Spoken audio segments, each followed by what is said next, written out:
L'université Marron, Jean-Pascal Laurette m'a envoyé un message pour m'inviter puisqu'il avait une conférence en fait qui s'était annulée. On a parlé de l'histoire, la naissance du journal, ce qui constitue le journal, et puis ensuite la façon de consommer l'information qui a changé, mais partout en fait, pas seulement à La Réunion.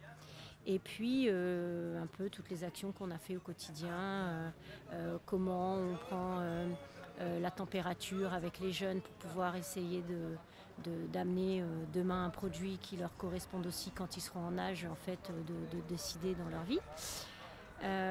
Voilà, donc moi j'ai été agréablement surprise puisque donc après une heure de conférence, il y a eu beaucoup de questions et un échange très riche puisque beaucoup de personnes ont émis des idées, échangé, critiqué, puisqu'en fait on est là aussi pour ça. Il y a des choses qu'on a fait bien, mais il y a des choses qu'on a mal fait et qu'il faut revoir. Et pour moi c'est une mine d'informations et ce moment de partage et d'échange a été très riche et finalement moi c'est ce que je veux retenir puisque c'est ce qui constitue le quotidien en fait, ce lien avec les gens qui font La Réunion. Et finalement c'est ce que j'ai eu ce soir. Et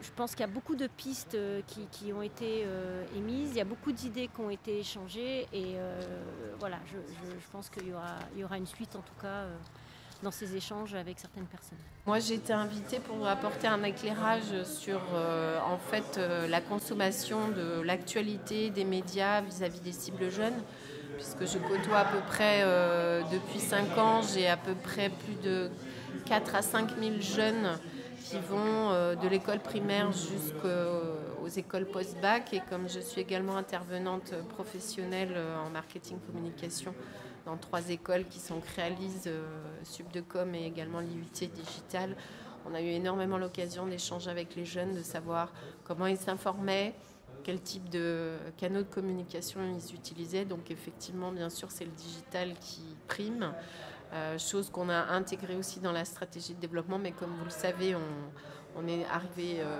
peut-être plus tardivement que les autres médias sur le digital. Donc ça nous laisse, avec ce qui se passe au niveau économique, peu de temps à développer. Mais en tout cas, les écoles et les étudiants qui nous accompagnent et qui étaient également là pour la journée de solidarité sont vraiment prêts à nous apporter un éclairage un peu plus moderne pour essayer justement j'aime pas le mot séduire, mais de réintéresser à nouveau les jeunes générations avec sans doute des mentors un peu plus âgés de manière transgénérationnelle. En tout cas, moi je les attends avec impatience et c'est surtout une des choses qui tient à cœur le quotidien, c'est que chaque citoyen, du plus petit au plus âgé, soit vraiment impliqué dans la création et dans le partage de cette information. Le papier peut-être semble désuet. Il y a aussi le fait qu'il ait une mauvaise image. On pense qu'il est polluant alors que c'est le principal matériau qui est recyclé. On a évoqué notamment tout ce qui était pollution digitale avec le réchauffement climatique. L'envoi d'un mail avec une pièce jointe à une dizaine de personnes peut représenter jusqu'à 4 à 6 kilomètres qui sont rejetés en termes de pollution atmosphérique et réchauffement climatique. C'est des choses, si vous voulez, ce sont des légendes urbaines de penser que le papier consomme, puisque nous-mêmes, on travaille avec des forêts raisonnées, on travaille également sur recycler le papier. Bien sûr, les usines n'existent pas en local, mais elles existent dans la zone. Donc on travaille avec 2 principaux fournisseurs qui sont Suez et Cycléa, enfin pas fournisseurs mais qui recyclent le papier. La problématique, comme l'a dit Madame Chatkichun, c'est qu'on est sur un petit caillou, on est loin de tout, donc forcément la métropole ou l'hexagone, puisqu'on dit hexagone aujourd'hui, et l'Europe, c'est beaucoup plus facile. Je pense qu'il y a également, comme disait une dame, il y a une déprogrammation à faire aussi, et peut-être redonner le goût à l'écriture, à la lecture sur le papier, qui permet aussi au niveau apprentissage à ce que ça fixe beaucoup plus dans le cerveau, puisqu'on dit les mots s'envolent et les écrits restent. Donc c'est vrai que c'est important aussi d'avoir cette complémentarité du papier, et c'est ce que je dis aux étudiants que j'accompagne. N'oubliez pas les passerelles qu'il existe sur le papier, également sur le digital, et ça crée aussi une proximité entre les différentes générations. Aujourd'hui, un média, quel qu'il soit, et encore plus un média de presse, son rôle, c'est de faire de l'information. Par contre, il y a encore quelques années, son support unique était le support papier. Aujourd'hui, il y a une démultiplication des supports et effectivement, un média et un média de presse doit pouvoir adapter, de travailler en fait avec l'ensemble de ces supports et de pouvoir adapter son contenu en fonction de ces supports, parce que chaque support en fait a à la fois une finalité, une fonction et un mode d'expression. Et c'est ça qu'aujourd'hui, c'est à ce niveau-là que l'information doit s'adapter. Il y a effectivement le support papier, le support internet, les réseaux sociaux, les podcasts, des émissions de web TV. Donc vraiment, on est sur un ensemble de supports multimédia aujourd'hui qui composent un groupe de presse. Sur nos territoires et dans notre zone océan Indien, le support papier et la presse papier ne va pas bien en général. On est vraiment, si on revient 5 ou 10 ans en arrière, au même niveau que ce qu'a connu le national ou des pays en Europe. Et on est en plein dans cette crise-là et qu'il faut pouvoir résoudre dans les années à venir pour que la presse puisse continuer. On a besoin d'entendre plusieurs sons, comme disent les créoles. Et si on n'a pas plusieurs sons, eh bien, on n'a pas du tout de réelle information. Alors, les journalistes doivent certes faire des efforts pour une information plus approfondie, mais ça ne veut pas dire pour ça qu'on doit délaisser la presse. La version papier, comme Bana l'a dit aujourd'hui, n'est pas forcément une affaire qui fonctionne sur la jeunesse, que les plutôt réseaux sociaux, tout ça. Et donc, quand on a un journal, quand on a un média, il faut amener un peu l'esprit à être modernisé en même temps que le public. Et il est vrai que le public moins de 30 ans, on va dire, c'est un public que les pas très lecture journal papier. Et donc voilà, aujourd'hui, tu viens pour cause de ça. À moi, de mon côté, moi, on a des propositions que les plutôt tournées vers la communauté en fin de compte. Ce que Zot fait chez Freedom, c'est ce qu'il faut faire pour qu'un média fonctionne. C'est-à-dire qu'il faut que le monde qui écoute à là, il est dedans avec vous. Si vous faites ça dans un média, vous la gagnez parce que vous allez être au courant avant que les affaires se passent, le monde va prévenir.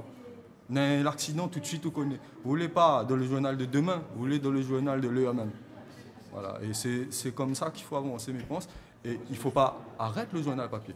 Mais seulement, ce qu'il faut faire, c'est permettre que le journal papier il devient intéressant pour des jeunes que ce n'est pas notre média principal. C'est toujours très inquiétant quand un média meurt ou risque de mourir.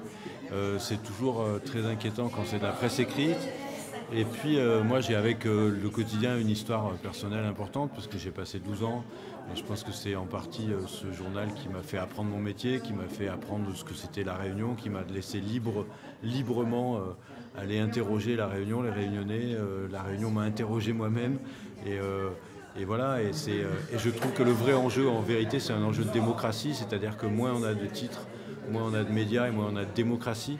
Et quand on voit dans quel état aujourd'hui est l'opinion publique et les dérives vers lesquelles ça nous amène, je pense que c'est important d'avoir des médias qui amènent une intelligence collective et qui puissent nourrir tout le monde, quoi. Enfin nourrir nos intelligences à nous. Je pense qu'il ne faut pas oublier tout ce que le quotidien a apporté à cette île en termes de liberté d'expression, en termes voilà, c'est hyper important ce que le quotidien a apporté.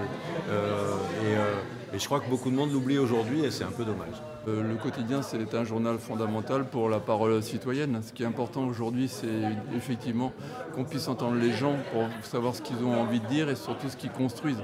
À La Réunion, on a un milieu associatif extrêmement vivant et il devrait imprégner toutes les pages des journaux. Aujourd'hui, on doit s'asseoir sur la citoyenneté, on doit s'asseoir sur une parole qui soit une parole libre. Alors effectivement, on peut parler de ne pas être partisan, mais on ne peut pas parler de ne pas faire de la politique. Aujourd'hui, on doit faire de la politique et surtout, on doit investir. C'est-à-dire qu'il faut qu'il y ait de l'investigation pour qu'il y ait des journaux qui fassent un travail de fond.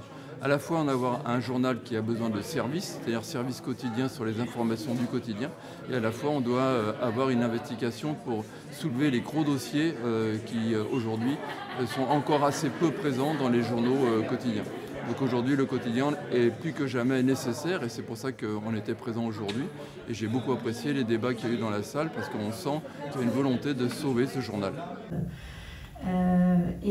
Qui arrive à lire les enjeux, à expliquer les enjeux, à voir ce qu'il y a derrière. Donc oui, ça c'est toujours intéressant et je préfère avoir le regard d'un de mes journalistes et qui connaissent le territoire, mais qui connaissent aussi la façon dont on couvre les informations et qu'est-ce qu'on cherche.